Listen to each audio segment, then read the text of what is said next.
Hi everyone, this is Girl Julie Makes. I hope you're all doing well. I've had an absolutely great response on Gelatin Printing Enthusiasts Facebook page to my latest piece, which is this abstract landscape. I kind of felt like I wanted to do something that wasn't, I didn't have a sort of set perception in my head of what it was going to be like. Just wanted to get some of my new golden paints down and just see what happened, really. I did have a vague idea in my head. I wanted to do a picture for my dad for his birthday, maybe something involving the sea and lobster pots, something like that. It didn't work out like that, even though this is what I was aiming for. Some of the blue and sort of rusty colours were going to be the lobster pots, but then it just sort of took over itself and became this piece. So I've framed it now for my dad. I'll just take the camera off and just show you. Now, I haven't got a light source on at this point because it would have just reflected off the glass, so I just wanted to show you generally what it looked like. Now, I just wanted to go in a bit closer on my first attempt. Some people have said they can see polar bears in the sky, so look, there's the nose and the eyes. There's another one, nose, eye, ear. Another lady said she saw hens. Yeah, I can see them there. Somebody said they felt it was like walking through a marsh. So, I've had some lovely comments, really supportive, and I love the fact that everybody sees something different in it, which is really nice. Okay, so I'm starting out with a sheet of A5 paper like last time. I've got the Fabriano 50% watercolour paper, and this is 300 grams, so it's quite a thick paper, which is great if you're putting lots of layers on there. As you can see, I've got a masking tape area. Now, my friend is making me a positioning tool, or a repositioning tool, which will be ideal for this sort of work, but at the moment I'm still waiting for that. So what I'm going to do, this pretty much fits this piece of paper because it's the same as I used last time, but because I want a border around this, just get some washi tape, and I've just gone around all of the edges there. Now, the border on the left, I should have, for my size frame, I should have brought that in so it's kind of the other side of the perforation, but it doesn't matter for this process. I can always trim it down a little bit. Now, there will be better tape you can use. I did notice last time I pulled some off the edge that it did pull off part of the paper. So I think that's because you're constantly repressing it, So you might want to look up some better masking sort of tape that's going to be low tack. I know what generally washi is, but I think it's because I'm brayering it as well. It's kind of making it stick to it even more. So I am using golden Fluid Acrylics.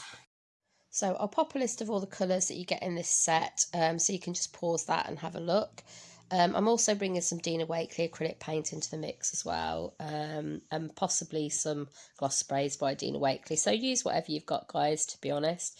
Now, these are Fluid Acrylics. I've also got the Quinacrodone Nickel Azo Gold, which is one of my favourite colours because that's got quite a good transparency. But just to let you know that they do dry quite quickly. So if you want it to be a longer drying time, use the Open Acrylics by Golden. They last so much longer. So, it's all about experimentation. I am also bringing in some new tools this time. Now, this is what I was talking about before when I tried to get that sort of stencil effect with some, found items. I may try that again this time, but at an earlier stage, because last time I think I had too much colour built up on my picture already. I've also got a kebab skewer, of which I'm going to use the non-pointy end. And I've got this great face massager tool that I found in a cheap shop in the UK called Home Bargains, but you could check any of your sort of cheap £1 shops, they should be able to find something similar. So I'm starting out by using the phthalo green blue shade, and I thought it'd be quite a nice idea to start using the massaging tool just to get some pattern down first. On hindsight though, after I'd done this, I kind of thought actually this sort of pattern would probably work best over a base colour. So what I did was came in with a little bit of the white, just to give myself a sort of slightly lighter shade, and then just use my small brayer to bring that across the plate. And I wanted to sort of get that sort of hazy look, so I was just sort of continued bringing it upwards so you get that sort of so you've not got a sort of harsh line. But I did actually make some lines at the bottom there, some patterned some sort of angled lines, just to make it look like maybe sort of hillsides. And I like the fact that you can angle your brayer just to get some some lines in there as well if you want that sort of effect. So I'm laying down my sheet, and I'm just going to use a clean brayer here just to make sure I've got good contact. My tip is to keep your clean brayer in a pot. Don't just lie it down on your mat, because then you might pick it up and just start using it, and then you've lost your clean brayer. So I've got that at the moment, quite liking that. It's got a little bit of that small dotty detail, which makes it a bit different. So next I'm going back in with some white, so lightening that green shade even more. And I also bring a little bit of yellow oxide in this time. So you know, these are they're lovely colours to mix together. Obviously they are quite expensive, the golden acrylics, but I think they are worth it. You don't need as much on your plate as you would with some acrylics. So this time I'm just kind of trying to form a bit of a middle layer, and I'm just wiping some off there actually. So I've decided to bring in a brayering off sheet basically, just so I can get you know, take some of the colour off if I need to. And if you notice on this one, I am bringing in those lines that I talked about before that you can create with the edge of your brayer. Just angle your brayer a little bit and it will give you those sort of lines. And I've got that forming now. Almost looks a bit like ploughed fields maybe. Quite like that bit going across there. Right, next layer. So that's 2. Somebody was asking me about how many layers I've done. So I've got 2 at the moment, so I think what I'm going to do is start kind of writing at the bottom, so you should see it bob up what layer we're on, basically.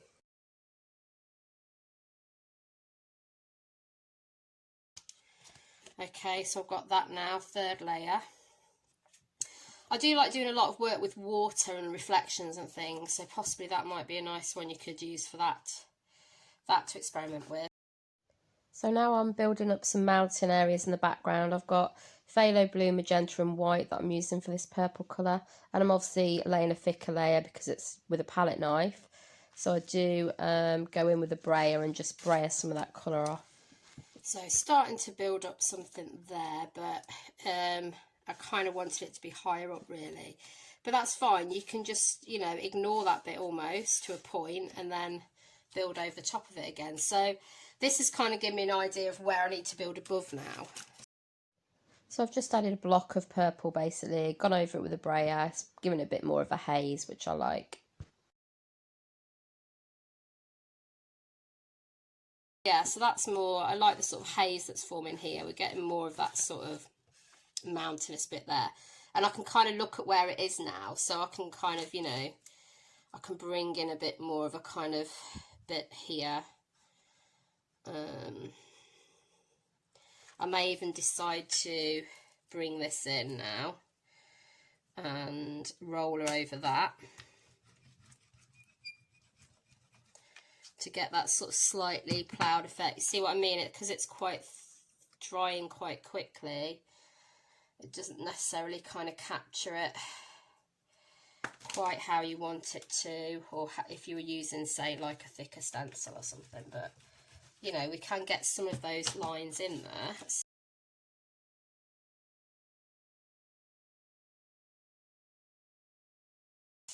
Okay, so we've got a little bit of that cut-in detail, but not much. But I'm interested in this bit coming down now here, so I'm going to just keep building on that. So again, add in another layer, moving it around with the palette knife and the brayer. So obviously thinking about it, yeah, this is another thing, you've got to think opposites. Now this is what I always keep forgetting. So it's bringing it in this side now, but I do quite like that. I like that sort of coloration there with the darker colour here. So let's carry on with that. We'll build that up a bit more. And again, I just create a few more shapes in the actual paint this time, again bringing in those found objects.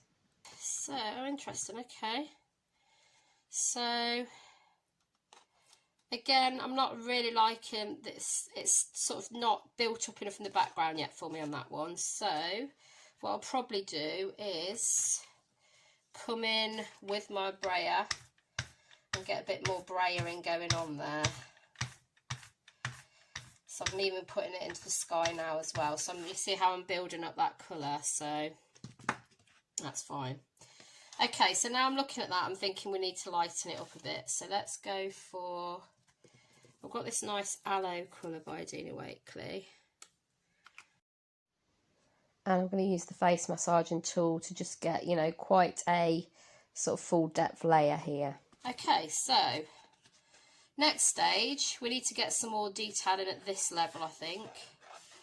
So maybe this is going to be a field. So I think I'm going to start bringing in some of my my other sort of colours that I like to use, like burnt sienna.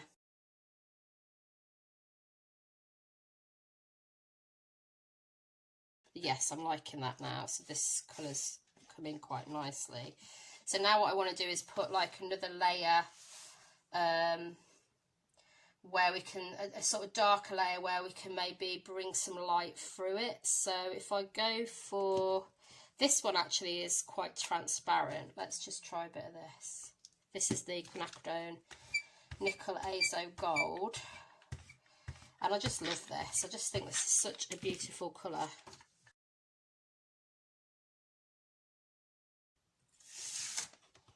There we go. So you see it's starting to build up a bit of a landscape. I think we need sort of a bit of the sky out now. I'm thinking maybe this is kind of like, almost like a valley. Two mountains coming in. So I'm thinking we'll get a bit of sky in there. So I'm going to use, let's use a little bit of the yellow. And one thing I've noticed is that if you lay the colour down with your palette knife, then brayer it, you can get some quite interesting shapes. So I wasn't happy with the yellow shade at this point, so I went in with a bit of buff just to lighten it up a little bit. And then I went back over using the brayer as well and got some nice sort of streaky light effects, which I think worked really well. Okay, so all right then, so we're starting to get some more yellow down here. I'm liking this sky now though, so this bit I'm feeling is a bit, now we've got that yellow in, is way too flat now. Look, straight line across, so not keen on that at all. So I'm just going to bring in some more white just to lighten up that yellow, and then I'm using the palette knife to apply it straight to the picture this time. So I've kind of stopped my layering on the gel plate at this point. So I'm starting to see something a bit more in it now. And then I'm not liking this sort of harshness, unless we bring in some sort of tree lines here, possibly. We could do that. So this again can be sort of light, naturally coming down. It's very pronounced, that bit now though, so I'm thinking, not sure about that bit, but...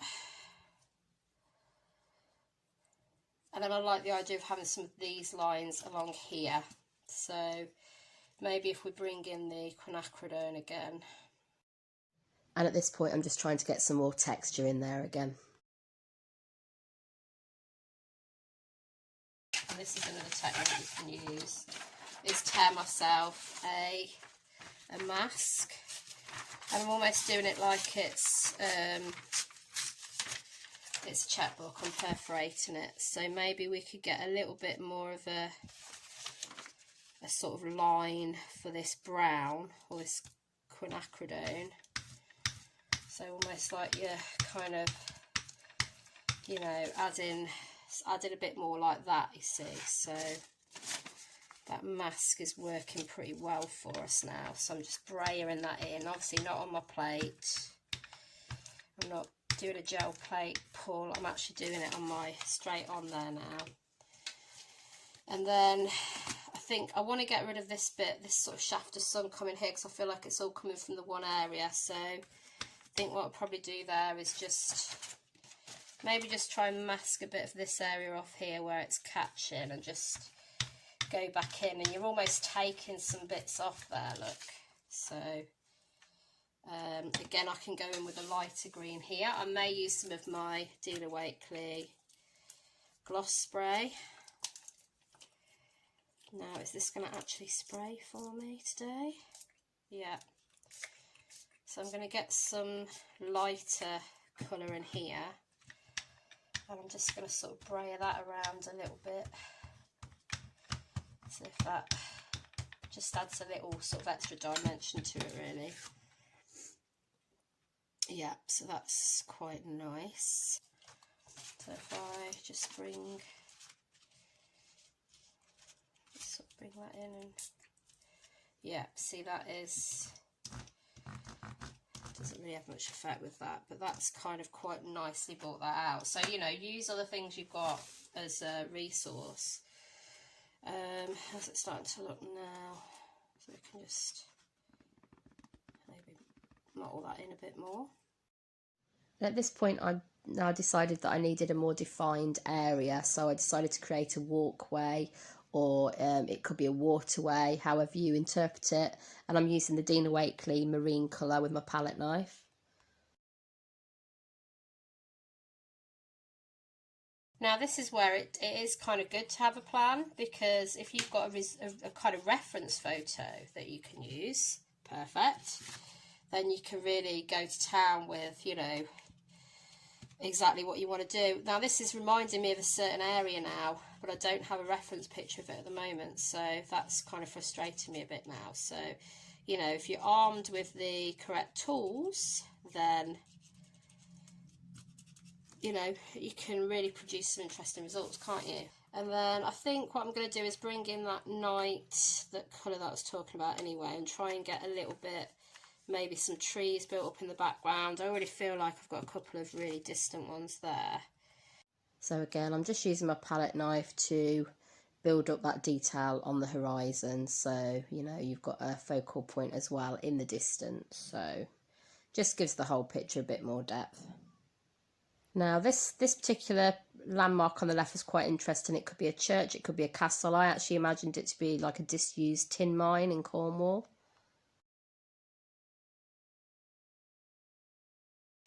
Okay, so you see how we're just defining it a bit more now. Now the sky, obviously I need to sort the sky out, definitely, so I think we'll get a bit of white in there, and we'll maybe just, what can we bring in? I think maybe a bit of the Quinacrodone and a white. I don't know, it's just coming to me. I don't know, it could be hideous, but I'm sort of thinking lighten it up a bit. Maybe we're lightening it up way too much. This is the problem, you see. It's like, when have you pushed it too far? So what I've done basically, sorry, I started getting carried away and started doing this without filming. So what I've done now is I've kind of gone in with a bit more of this on my finger, and started to sort of swoop bits in, because I quite like the sort of swooping nature of some of the pieces of print that I'd already got earlier on, and then I'm kind of just going over with spray to just sort of strip some of it back again, so it's bringing through some of the background colour again, you know, and that's working quite well now. Don't want to obscure those darker areas too much, but it does give an impression of light falling on them. So I think what I'm going to do is maybe bring in some little flowers in a lighter colour along here. And to me, this was just sort of going to be sort of quite wispy shrubbery, really, which is why I thought it'd be fine to blend it with my finger. I didn't really necessarily want it to be really defined, but it just gives a nice extra element along the walkway. What do we think now? I think we're getting there, yeah. Almost looks like we've got some sort of building there now, I think. So you see what I mean? You're kind of just building it up. Building up this sort of pathway.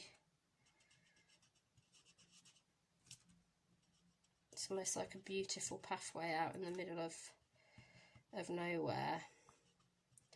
And again, if you wanted to, you could add even more fine detail to that. You could go in with a Posca pen or something and, you know, work on that. So it did almost look like finer flowers. So you don't have to sort of think, oh, I can't quite tell what it is. If you want it to be a bit more specific, you can be.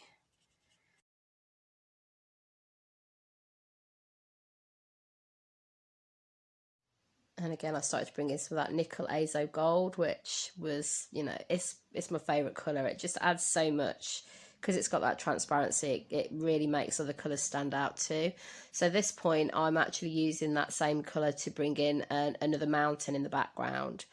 The only thing I would say is, you know, because it's transparent, it does change the colour of the night that I had for the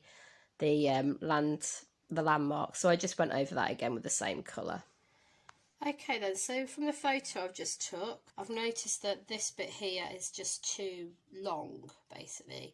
This looks like some sort of distant building, as this does as well, and it's kind of, you've got that sort of slightly darker shading, almost like it's an imposing piece of, you know, something on the landscape.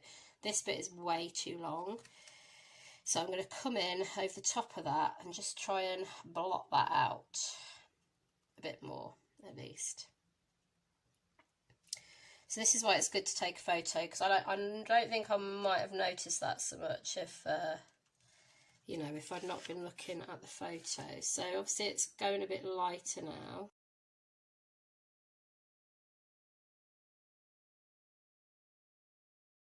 And then I wonder if I can just, yeah, almost bring some lines into it. There we go. Yeah, so that gives us the sort of effect of maybe a little bit of a ploughed field or something. Something there coming down here as well. And it's really up to you when you feel like you're at that point where it's, you know, it's finished. I mean, possibly, I like that sort of lighter bit there. Accentuate it a bit more. Do I have something else up here? That blob's bugging me a bit, so I'm just going to see if I can kind of cover that a tiny bit. So I'll bring in a lighter tone of yellow, like a streak of it, and actually decide, wow, I really like that. So work on that a bit more again, you know, bringing some of the background back through it with some of the water spray, which makes it looks more natural that way, I think, rather than, you know, like you've just sort of hand painted it yourself. There were some other elements that crept in, like a little bit of the blue had crept in with that colour, so some of the sky did get a darker tone again. Bringing a little bit of purple into it here. Yeah, that kind of works, doesn't it? So we could say that's heather growing there. There we go. Gives it a bit more of a warmish tone. And if we've got that here, maybe we could balance a bit more down here.